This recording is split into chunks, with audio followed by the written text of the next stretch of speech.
Part 2, Thought Land. Wallace was walking home with his new coat. It felt warm, as if it supported his shoulders from the inside. Yet one thought bothered him. Why this one? Was his choice right? "Mom," he asked on the way home, "how do you know a thing is truly yours? Not just by size, but deep inside." His mother smiled. "A thing doesn't have to prove that it is right.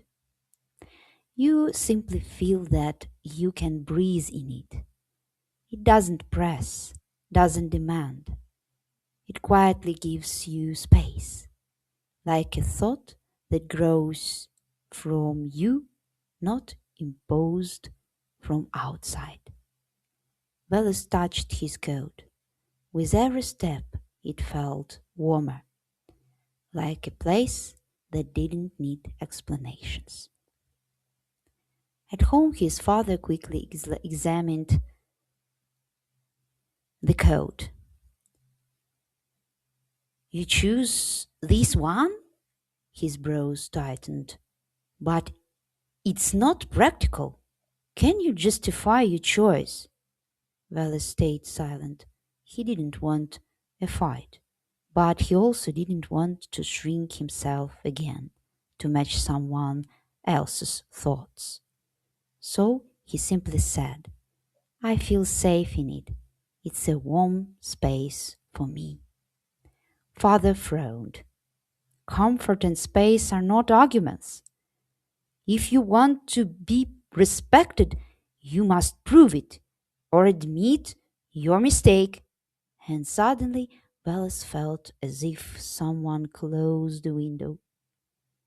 The air in the room became thinner. That night he couldn't fall asleep, but when he finally drifted off, a tiny spark lit the windowsill. It was a dream elf in a green hat, with rosy cheeks, a potato-shaped nose, and kind, clever eyes.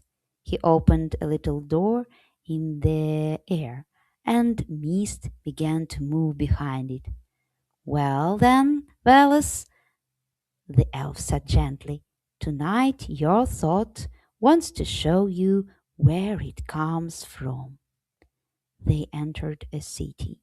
It was grey and quiet. People walked slowly with heavy bags on their backs.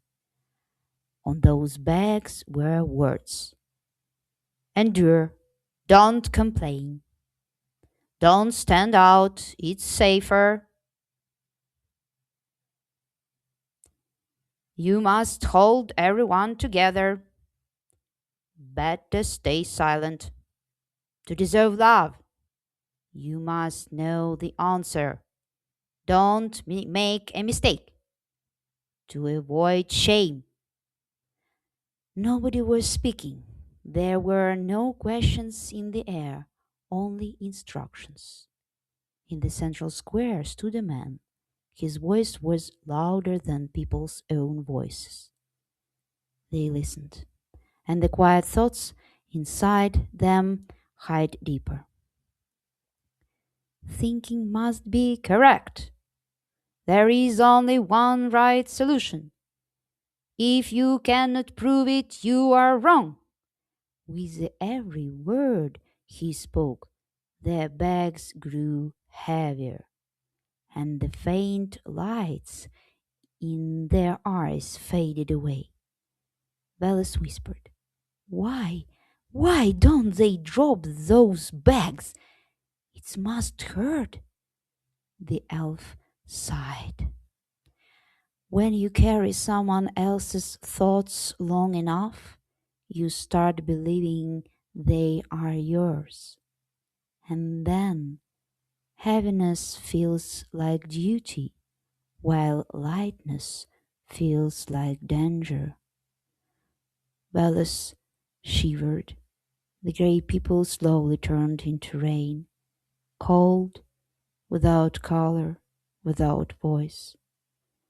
Now you will see something important, said the elf. But at first, you might not recognize someone you've known for a long time. They entered a small house. Inside stood a big wooden table. A little boy sat at it, building something. He was smiling, experimenting, creating without hurry. The instructions manual lay forgotten under the table. But then a grown up appeared. No, wrong! Why are you building this way? Where is your explanation? What are those hooks? Prove it, explain it, do it like the instructions. The boy blinked, confused, and slowly he began to doubt what he was building. He didn't defend it, he just stopped. If you cannot explain it, don't even think about it again. The boy lowered his head, his shoulders tensed, his eyes dimmed. Wallace felt pain, very familiar pain, and then he saw it. A small birthmark on the boy's nose, a familiar gesture of his eyebrow. Wallace whispered, Dad, is this my father when he was little? The elf nodded. Yes, his thought still lives here, small, scared, pressed down. When he was silenced, he began to hide behind proof and fear of mistakes. A tear fell silently to the floor. What can I do? Asked Wallace. The elf placed a hand on his heart. Be yourself, not in a fight, but in quiet presence. Think with your own breath. When your father feels that, he may remember that he also has space inside. They stepped outside, and ahead a different house appeared. Bright, quiet, a little empty but spacious. The elf whispered, This is the house of your thoughts. It has no labels yet, no furniture. It is waiting. One day, creativity, experience, play, and curiosity will fill it, and it will become your inner world. Belus walked inside carefully. The air was fresh. The walls didn't press. In the corners, space for dreams. Sunlight entered freely. So, can I can choose? He asked. Yes, the elf smiled. You can choose how to think and how deeply to breathe. Wallace closed his eyes and felt a little window open in his chest and wings unfolding behind him.